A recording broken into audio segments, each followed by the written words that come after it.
fifth question, and we're going to direct this one first at Mr. Margo.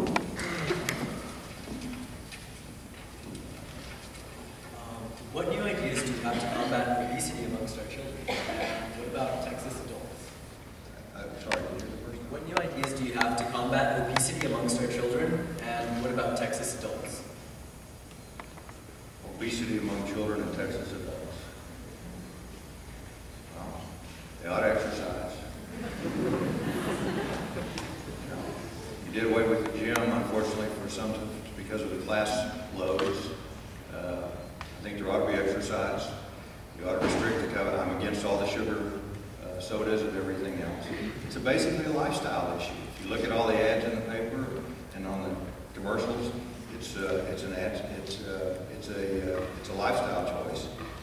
The issues we have here from a medical standpoint, genetically, have to do with diabetes and obesity and renal failure and all those problems, and hypertension or high blood pressure. If there's a medical issue that's driving that, then it needs to be dealt with. That's one of the pluses of some of the research they're doing out of Texas Tech right now, is focusing on hypertension and renal failure among the Hispanic population. Which, where else would you want to do it other than right here? But overall, I mean, it's how you eat at home, it's how you learn, it's what you do, and it's how it's. I don't know what the lunches look like here at Coronado. Are you still leaving? I remember they closed lots of lunchrooms. Everybody was leaving off campus. Where are you going? You want to get a burger? So it has to do with the lifestyle issues and everything, but also creating a mindset that you need to exercise, that it's important, and you feel better. You have more energy when you exercise.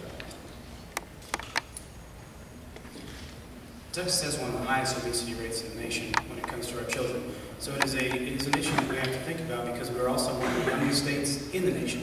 So it's a problem that's going to continue to grow over the years. And it's something that is a learned behavior. So when you talk about Texas adults, it's what you teach Texas children today that's going to go into the future and how they take care of themselves. In the 81st session, there was attempts to cut phys ed, to drop it out, to make sure that we didn't require it among students. That's something that I oppose, because I think it's important. Even though I've battled with that myself, I think it's important to get out there, to exercise, to think about your health habits day in and day out. What role does state government play? Well, it plays a role in what's required in our schools and what we have students do. It plays a role in what kind of food we have in our lunch programs. And again, we have a Center of Excellence here at the Texas Tech Medical School.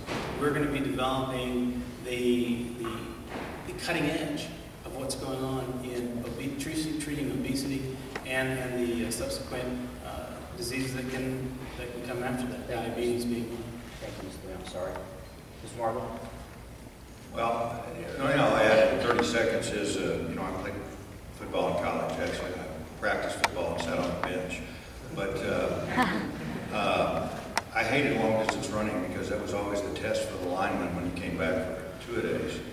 But I go over to Planet Fitness at 5 a.m., and any of you are welcome to join me. Thank you, Mr. Margo and Mr. Moody. Moving on to our next question now. And this will be directed first at Representative Moody. Our classrooms are overcrowded and our campus keeps growing with more students coming in from Mexico. What solutions, measures will you take to work with our district to find a reasonable solution?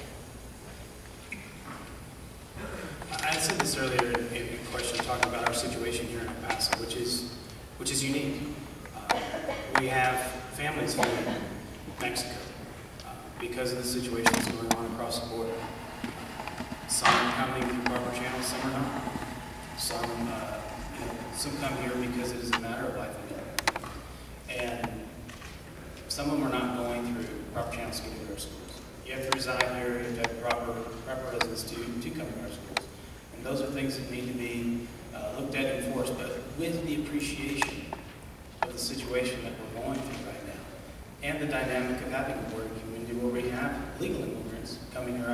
I presided over the swearing in and naturalization of legal immigrants. People coming here every day legally. So we need to make those changes in a way that appreciates what we have going on here in the border currently. I think that's very unique and different from other areas along the border, and something that should should be considered when making any changes in that policy. But the rules should be followed to be able to register in our schools. We don't want to crowd out students. In fact, propositions on the table to bring those ratios up into higher grade levels. Right now, they're just in the elementary schools. Is that something that we can do at a higher level?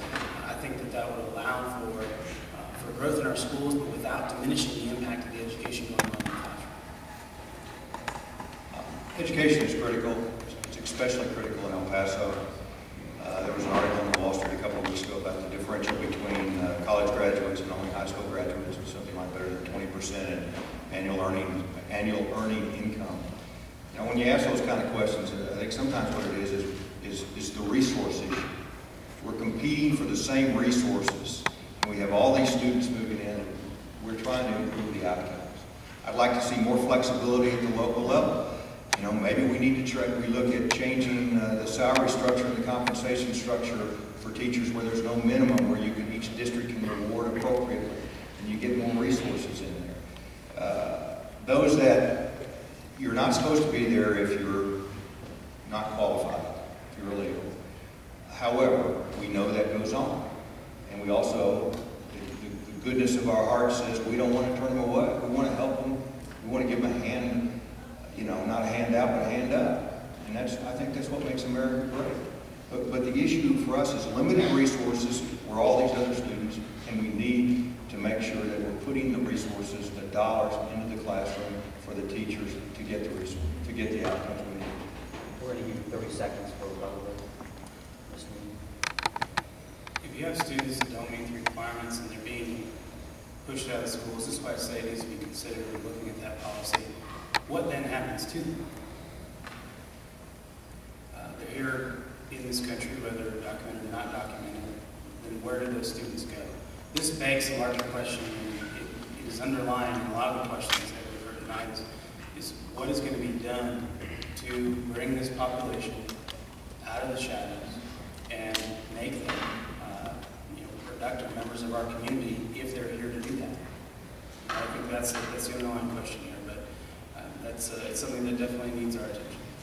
Thank you, Mr. Moody. Moving on to our next question, and this question will first be asked, or will be answered by Mr. Moody. Mr. Margo, rather. Mr. Margo, thank you. Should the Native American tribes be able to operate their casinos in the state of Texas? Every poll has been done for the last 5 or 6 years, bar none, by 70% says El Pasoans want the Tiguas to have casino gambling. And the fact that we have what we have in Summerlin Park right next to us, then we need to find a way to make that legitimate and legal. But my only concern is that we would, when we do this, hopefully, that we would do it in a manner that's a little more fair. You get into this debate between casinos, the Indian casinos, and the racinos, which are the racetracks. And the difference, and in New Mexico, the differences in the income or the percentage of revenue back to the state is really different. If you're an Indian tribe, you have to give 8% of your revenues back to the state. But if you're a racetrack with electronics, with slot machines, etc., which they want to increase the purses for their thoroughbred racing, they pay 25% back. I think whatever we do, it ought to be equitable across the board and fair from a competitive standpoint. So if it's not 8% and it is not 25%, using those as examples, then there ought to be something in between. I wholeheartedly support Indian gaming at our facilities or Pueblo. In fact, we worked on it during the 81st session, and I'll correct Mr. Margo. The debate was not over what was going on in the Indian facilities. In fact, the Indian gaming facilities were included in every bill. The debate became between this destination location and racino model. The Indians will be allowed to, the Tiguas will be allowed to do what is allowed by state law. And that's under federal law that gave them creation as a tribe. We have to have this happen. Given this budget deficit right now, this is an opportunity that we cannot pass up. When Speaking Rock was open, full-fledged, that was making, you had hundreds of millions of dollars coming into our local economy. You had 1,000 jobs that were at that casino at the time. And this is going to be a tough issue. This is going to take 100 votes on the House side. I think it's disappointing that Mr. Margo basically was the answer on a poll rather than on the conviction for the community to make that change so that we can have that benefit here again. Well, in my 30 seconds, I'll clarify. I said I was in favor of it, and I said I was. But I want to make sure that the state of Texas, if we're going to get revenues for it, that we have a balance, because the racinos will be at the table begging for the opportunity to have the same types of opportunity that the Tiguas or any other Indian nation has.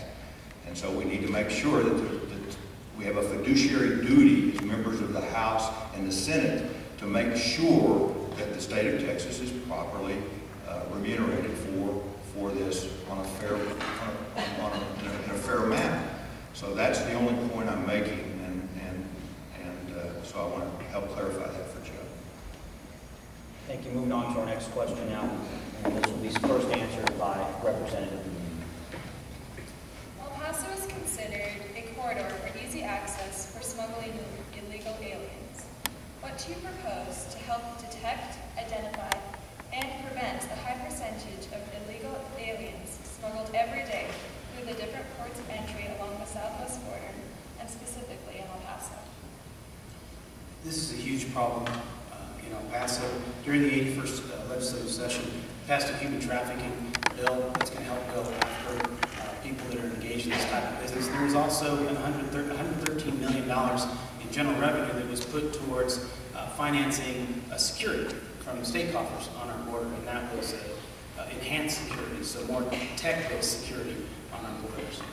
I think that we need to make those changes and continue to push forward in securing our border, but doing so in a way that is reflective of this border community. You have 50,000 jobs here in El Paso that are tied to business in Juarez. You have 15% of all imports that come from Mexico into the United States come through El Paso.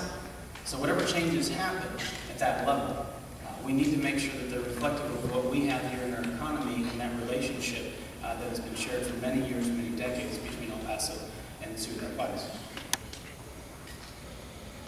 I alluded to it earlier. I don't think we're going to have a rational immigration solution decided on by our federal government until we can truly control our borders. Right now, we cannot. We have 20,000 Border Patrol for the Canadian border and our southern border with Mexico. You know, that flies in the face. And we only had 10,000 a few years ago until President Bush increased it by double to another 20. If you look at the city of New York, including their traffic police, they have 45,000 police. We have 20,000 borders. That makes no sense. We have got to beef up the Border Patrol, not just using National Guard and stopgap measures. Governor Perry is providing dollars for our sheriffs and other things for verification and support for the sheriffs on the border. We have a lot of private property, so under Posse Comitatus, we can't send the military on private property. There are all kinds of federal laws to protect the individual that we have. So my position is that we need to beef up the Border Patrol to the levels and the limits we need to know that our borders are safe and we know who's coming in and who's going out. Until we can do that, it ain't going to happen. Thank you, Mr. Margo. Mr. Moody. During the 81st session, I also authored the largest piece of anti-gang legislation in the state of Texas. When you look at the types of business that transnational gangs are engaged in, they're diversifying quickly, and human trafficking is one of them. That bill is going to allow DPS to go after the command and control element of those gangs so that we can start to go after their assets, their resources, and start to break down those criminal enterprises. So that was something that we did directly in the last session that I think addresses the problem. Let's move on to our next question, and it will be directed first at Mr. Margo.